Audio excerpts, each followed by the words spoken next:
Bismillahirrahmanirrahim. Elhamdülillah ve salatu ve selamu ala Resulillah ve ba'd. Esselamu aleyküm ve rahmetullahi ve berekatuh. Азыркы учурда көпчүлүк инсандар орозого жакын сооп иштерди издеп калат.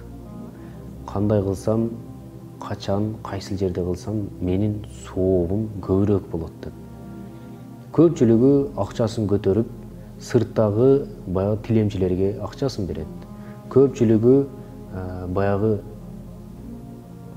көчөдө тентип жүргөндөрдү кийиндирип, алардын чачын алып, жана башка жакшылыктарды кылышат.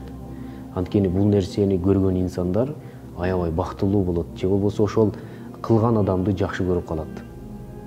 Эмне себептен? Анткени Аллах Таала ошол нерсени жакшы көргөн үчүн аларга дагы, инсандарга дагы ошол нерсени жакшы көрдүртүп коет. Ошол үчүн пайгамбарыбыз саллаллаху алейхи вассаламга бир сахаба келип сурады. Я Расулалла, Алланын элчиси, айю садакату а'джабу илейке. Сага кайсы садаканын берилүүсү сизге көбүрөөк жагат деди. Кайсы садака берилсе, кайсы бир адам бир садака берсе, ошонун садакасы сизге жагат. Эмне нерсени берсе, көбүнчө сизге мындай жакшы көрүлдү деп айтканда, пайгамбарыбыз саллаллаху алейхи вассалам айтты: "Ал-ма". Жөн эле жооп берди. Суу деди. Суу бул өмүр булагы. Билесиздерби, суусуз адам жашай албайт. Инсандын дене түзүлүшүндө кыскасы бүт баары эле суудан турат, инсандын денеси. Мына ушул тууралуу мисалы Саудия шаарында мына ушундай, ал жактарды билесиз, өтө ысык, өтө мындай демди кыса турган бир аба бар. Эгерде жай мезгилинде боло турган болсо, анан жашоо ал жакта көбүнчө куфтандан кийин же шамдан кийин башталат. Күндүзү ал жака чыгып болбойт. Ошол үчүн ал жакта баягы маршрутка деген нерсе жок, же автобустар жүрбөйт. Анткени ал жак ушунчалык ысык, өздөрүнүн унаалары бар. Ошол унаалардын да баягы муздаткычты иштетип анан жүрүшөт.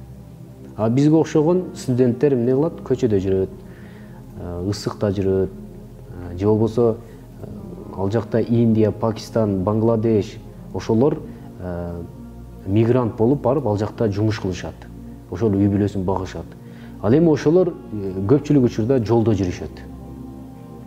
Көпчүлүк учурда жолдо же шыпырып жүрөт, же болбосо бир жерден экинчи жерге барганда сөзсүз түрдө жолдо жүрөт.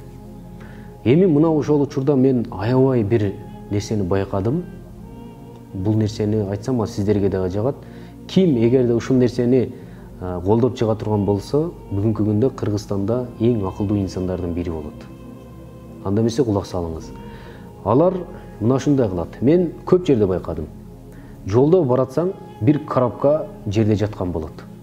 Анан акырын барып, ичин ачсаң, муздаткычтан чыккан муздак сууну коюп коюшат. Жөн эле. Иш дагы дебейт, башка да кылбайт, жөн эле алып коюп коет. Анан аласыз дагы ичип кете бересиз. Анткени инсан канчалык ысыкта жүргөн сайын муздак сууну эңсейт. Мисалы, умурага баргандар же ажылыкка баргандар жакшы билет.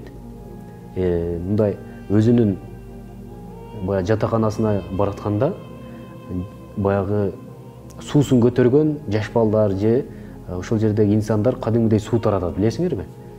Муздак суу. Анткени ошол ысык учурда муздак сууну ичсеңиз, сиз сергип жүрөсүз. Ошол сыңарындай Мекке, Мадина эмес, Эр-Риядта дагы мына ушундай сууларын коюп коюшат дагы, кадимкидей ошол соопту алышы берет. Садакатын жария. Ошол садака жарияны кылышып алар сооп алышат. Ошол үчүн пайгамбарыбыз саллаллаху алейхи вассалам айтат: "Садаканын эң жакшысы, я Расулалла, эмне дегенде, ошол эмне нерсени берсе, ошол эң жакшы садака болот" деди. Суу деди. Көрдүңүздөрбү? Ошол үчүн бул бизде баягы суунун кадыры билинбегендиктен бизге анча билинбейт. А бирок кээ бирки жерлерге барсаңыз, кичинекей суунун кадырын ошол жактан билесиз. Ошол үчүн биз дагы жакшылыкты эч кандай кичинекей майда деп кылбай койбошубуз керек. Сөзсүз түрдө кылышыбыз керек. Эгерде ошол жакшылык соопту кылам десеңиз. Азыр бул жашоодо жакшылык кылуунун жолдору аябай көп. Аны санап айтып берүү азыркы учурда биздин видеобуздун убактысы жетпей калышы мүмкүн. Ошол үчүн мен бир эле хадистин негизинде айттым. Садака бул эң жакшысы суу деген. Мындан өткөн садакалардын дагы түрлөрү көп.